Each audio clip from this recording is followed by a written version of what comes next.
പുതിയൊരു വീഡിയോയിലേക്ക് എല്ലാവർക്കും സ്വാഗതം. അപ്പോൾ കേരള PSCയുടെ ഏറ്റവും പുതിയ യോഗ തീരുമാനത്തെക്കുറിച്ച് നിങ്ങളിലേക്ക് എത്തിക്കാനാണ് ഈ ഒരു വീഡിയോ ചെയ്യുന്നത്. ഇത് ഇന്നലെ പബ്ലിഷ് ചെയ്തിട്ടുണ്ടായിരുന്നതാണ്. ഇന്നലെ രാത്രിയാണ് വന്നത്.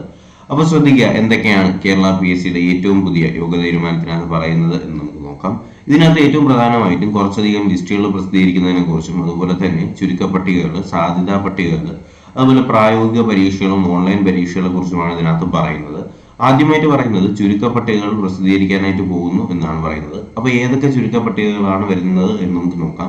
ഒന്നാമതായിട്ട് പറയുന്നത് കണ്ണൂർ ജില്ലയിലെ ആയുർവേദ കോളേജിലേക്കുള്ള നഴ്സ് ഗ്രേഡ് 2 വരുന്നുണ്ടെന്ന് പറയുന്നുണ്ട്. അതുപോലെ തന്നെ കണ്ണൂർ ജില്ലയിലേക്കുള്ള പൊതുവിദ്യാഭ്യാസ വകുപ്പിലെ പാർട്ട് ടൈം ജൂനിയർ ലാംഗ്വേജ് ടീച്ചറിന്റെ ലിസ്റ്റ് വരുന്നുണ്ട്.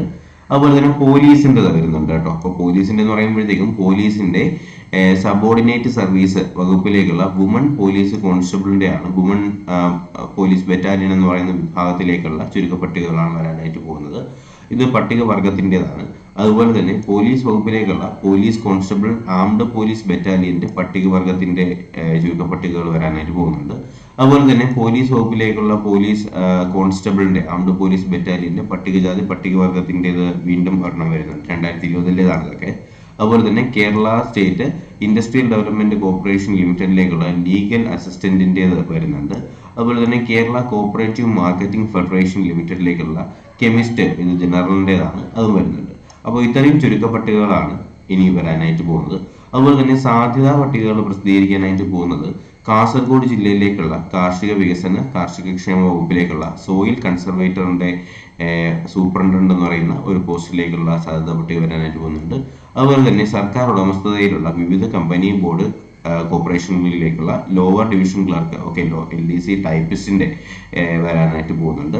അതുപോലെ തന്നെ കേരളത്തിലെ സഹകരണ മേഖലയിലേക്കുള്ള അപ്പെക്സ് സൊസൈറ്റികളിലെ ടൈപ്പിസ്റ്റ് ഗ്രേഡ് 2 വരാനായിട്ട് പോകുന്നുണ്ട്. Kerala state cooperative federation for fisheries development ലിമിറ്റഡിലേക്കുള്ള ടൈപ്പിസ്റ്റ് ഗ്രേഡ് 2 ഡേറ്റ എൻട്രി ഓപ്പറേറ്ററിന്റെ ഒക്കെ വരാനായിട്ട് പോകുന്നുണ്ട്. ഇടുക്കി കണ്ണൂർ ജില്ലയിലേക്കുള്ള ഇടുക്കി കണ്ണൂർ ജില്ലയിലേക്കുള്ള വിവിധ വകുപ്പിലേക്കുള്ള LD ടൈപ്പിസ്റ്റിന്റെ കാറ്റഗറി നമ്പറിൽ ഇത് പട്ടികജാതിയുടേതാണ്, പട്ടികജാതി പട്ടികവർഗത്തിൻ്റെതാണ്, അത് വരാനായിട്ട് പോകുന്നുണ്ട്. അതുപോലെ തന്നെ പാലക്കാട് ജില്ലയിലേക്കുള്ള വിവിധ വകുപ്പിലേക്കുള്ള ലോ ഡിവിഷൻ ക്ലർക്ക് ടൈപ്പിസ്റ്റിൻ്റെ വരാനായിട്ട് പോകുന്നുണ്ട്. Kerala state housing board architectural draughtsman grade 1 ചുരുക്കപ്പട്ടികകളും വരാനായിട്ട് പോകുന്നുണ്ട്.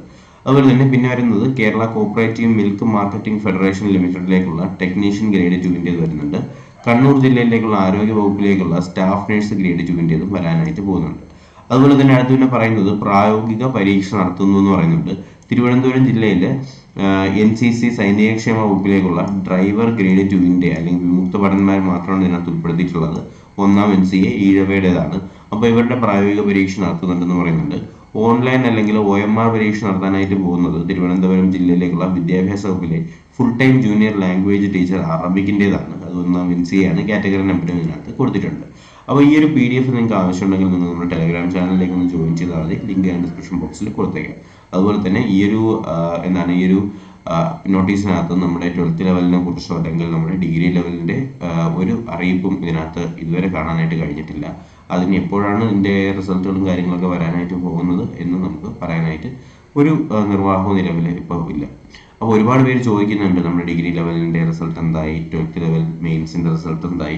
ഇതുവരെ അതിൻ്റെ അതുമായിട്ട് ബന്ധപ്പെടുത്തിയിട്ടുള്ള നോട്ടിഫിക്കേഷൻ ഒന്നും കേരള PSC അറിയിച്ചിട്ടില്ല. അതുകൊണ്ടാണ് അതിൻ്റെ കാര്യങ്ങളൊന്നും പറയാത്തത്.